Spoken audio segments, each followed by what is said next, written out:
दुनिया एक कुतबी आलम unipolar world बन चुकी है और यूनाइटेड स्टेट्स ऑफ अमेरिका को इस वक्त रोए अर्जी की वाहद सप्रीम ताकत सुपर पावर ऑन अर्थ की हैसियत हासिल हो चुकी है।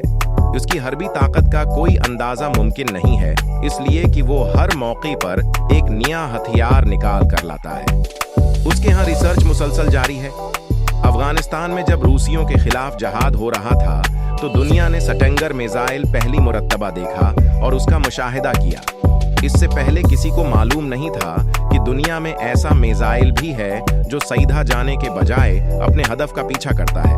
फिर जब पहली खलीजी जंग हुई तो पैट्रियट मिसाइल आ गया। इससे पहले उसका कोई तसव्वुर नहीं था कि किसी हमला आवर मिसाइल को फजा में ही तहस नहस करने वाला मिसाइल ईजाद हो चुका है।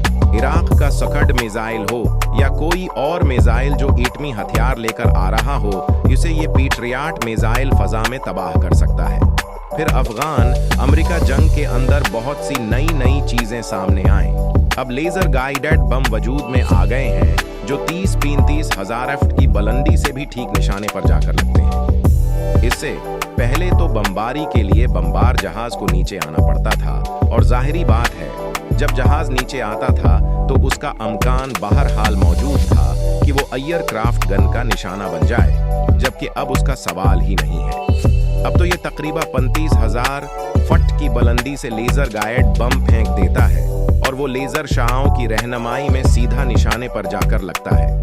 बहरहाल ये तो सिर्फ चंद मिसालें हैं और न उसकी हर्बी कुव्वत का कोई अंदाजा मुमकिन है। फिर उसमें तकब्बुर इस दर्जे बढ़ चुका है कि अदल वो इंसाफ के मुसलमान उसूलों की उसे न कोई फिक्र है न लिहाज। उसे अब अपने बेहतरीन इत्तिहादियों की राय का भी कोई लिहाज नहीं।